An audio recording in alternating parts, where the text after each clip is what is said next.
Get free tech advice for your business from O2 Gurus. Search O2 Business for more.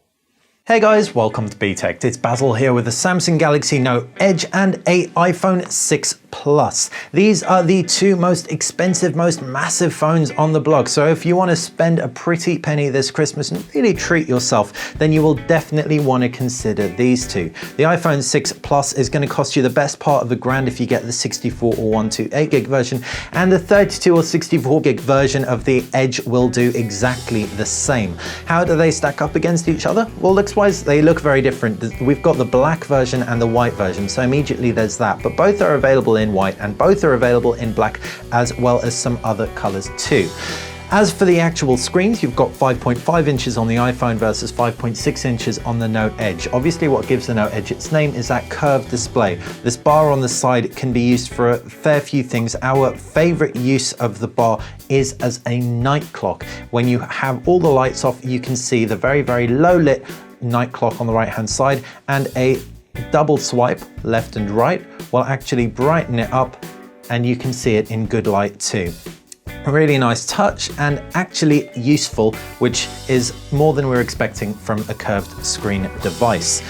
As for the in-hand sensation, they feel very, very different. While the Samsung Galaxy Note Edge has got what feels like a metal frame, it doesn't feel metal through and through. It's got a removable plastic back cover, underneath which sits a 3000 milliamp battery. It feels like it's quite sharp on the right-hand side as well. Bringing that closer, you'll be able to make out that it's not a perfectly comfortable in-hand sensation when held in either hand. Also, the power button being up at the top isn't quite as convenient as on the Note 4 and the iPhone 6 Plus being on the right-hand side. That said, cool factor, this definitely wins out, and it also feels very premium. Samsung has improved their design since the Galaxy Alpha with all of their high-end devices that we have seen. If we were to pop open the back cover, we can reveal a micro SIM slot which supports Cat 4 LTE, 3000 milliamp battery, and a micro SD card slot which supports up to 128 gigabytes, complementing the either 32 or 64 gig internal memory. So it's a really nice looking device. You've got a home button, two capacitive buttons either side, that 5.6 inch display, the front facing 3.7 megapixel camera, right hand side no buttons, but obviously you've got that curved screen which double up as having buttons, effectively shortcuts to applications, and you can also have some very, very cool features which we'll talk about later. Left hand side you've got a volume rocker, down at the base micro USB connector, and of course this has an S Pen, supports full S Pen functionality just like the Samsung Galaxy Note 4. Check out our videos outlining everything that you can do with that. Very, very extensive if you are looking for a phone you can geek out with. 3.5mm headphone jack, you've got a power button as well, and on the flip side that 16 megapixel rear facing camera and a flash as well. Ultimately a very, very cool, very, very geeky device that looks the business. Could be a little bit more comfortable to hold if we were completely honest, but it's not a deal breaker if you're looking for the funkiest phone out right now. If you're looking for something altogether more mainstream but still very, very good, the iPhone 6 Plus is just that. 5.5 inch full HD display, front facing camera. You've also got a home button that also doubles up as a fingerprint scanner, but a much, much better fingerprint scanner. This supports Touch ID, which is the absolute best fingerprint scanner on the market. Works every time practically.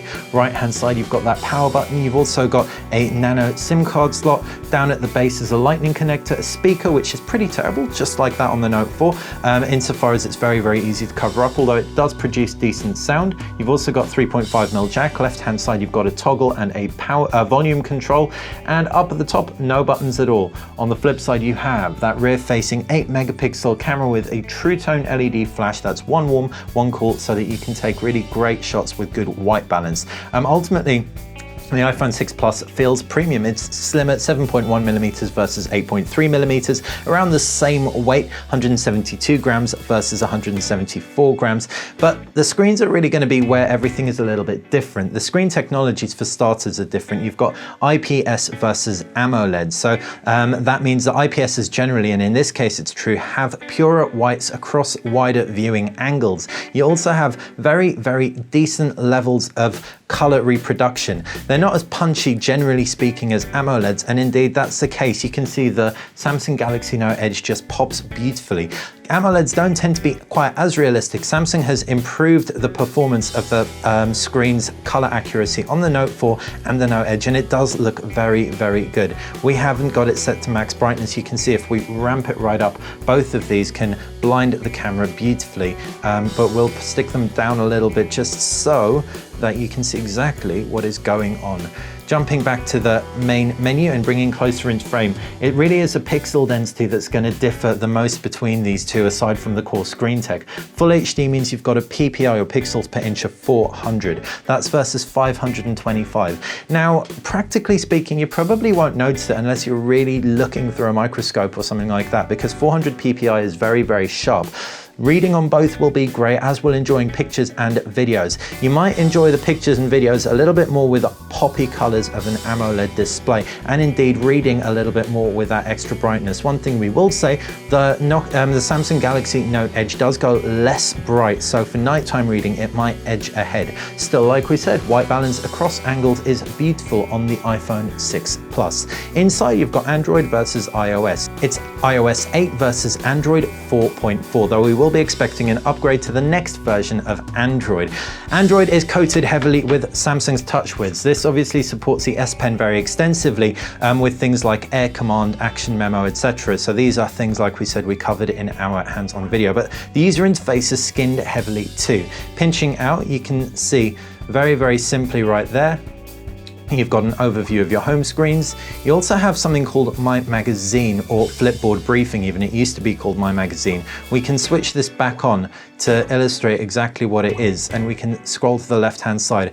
It's a little bit cumbersome, a little bit annoying, but the nice thing is you can turn it off. It is an improvement over My Magazine UX on prior versions of Samsung Galaxy devices though. And if you do indeed like getting snippets of news, etc. from your home screen, then by all means leave it on. That's also where you can customize the transition effect. You've got a pull down bar from the top, and with 2 fingers that becomes a quick toggle menu. If we jump into our applications tray, we've got all our applications, and we can install widgets by long pressing the home screen, or indeed pinching it out. It's very, very simple on the surface, but there is a lot behind TouchWiz that does 2 things. One is slow it down, and one is improve its functionality, mainly around the S Pen. That's the stuff that we really, really love. But Samsung does a whole load of other stuff, like integrating Dropbox. You've got S Health to take advantage of that heart rate monitor, as well as a few other things. Of course, we need to talk about that bar on the right-hand side. You can see if we pull it down, you can activate a ruler. We can also activate a timer, a stopwatch, a lamp, and jump into a voice memo.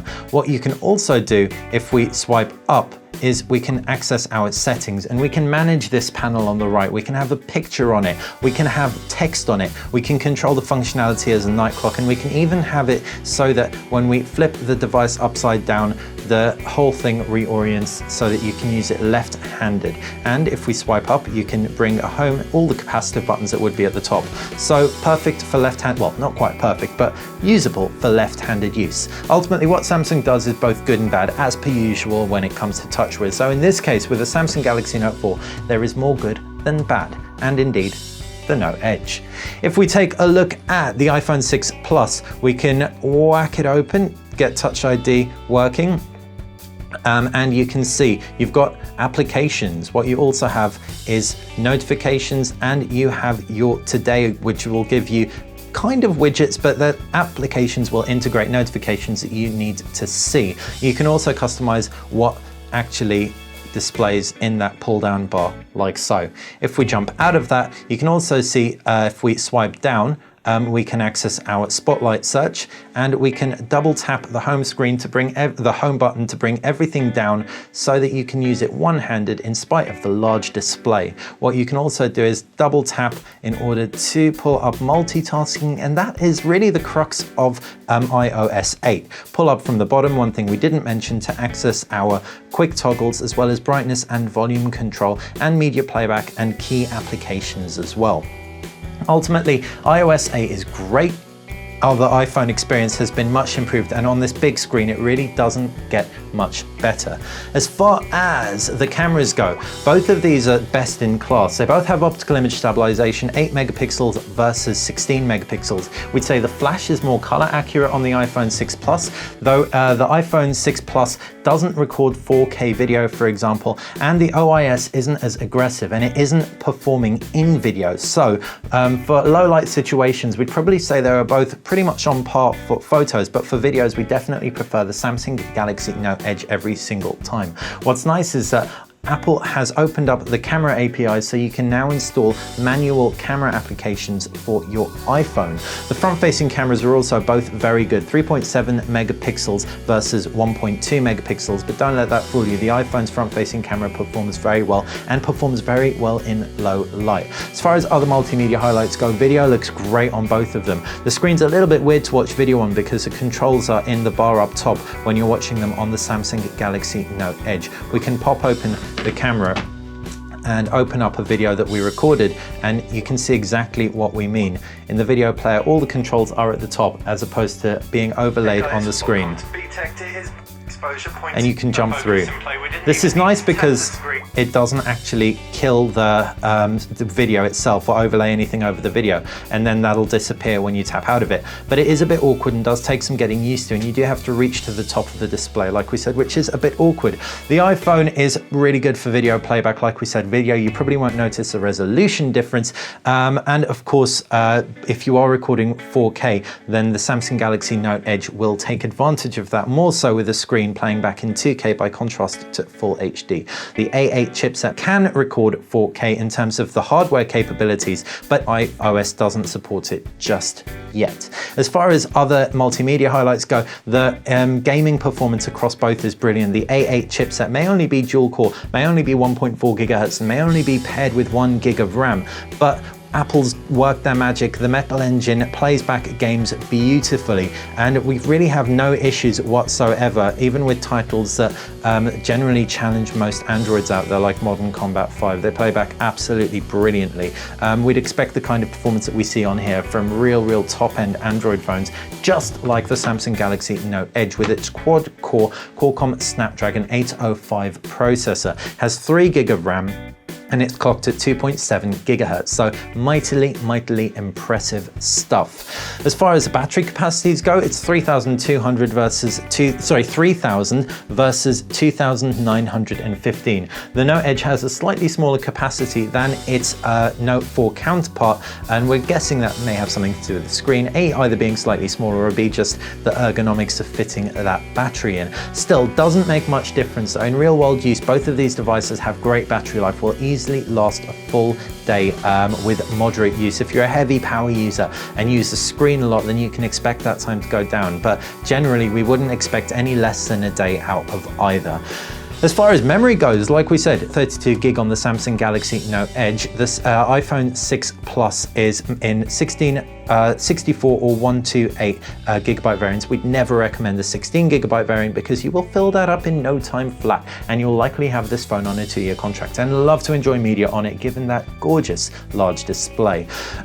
Really two brilliant phones. The Samsung Galaxy Note Edge has a geek factor. It's really gimmicky on the one hand with that curved display, but it's also quite fun, useful, and you do get a lot of attention if that's what you're looking for in your phone. It's also a powerhouse. Gaming is going to be great on it. The camera is great. The video recording is great.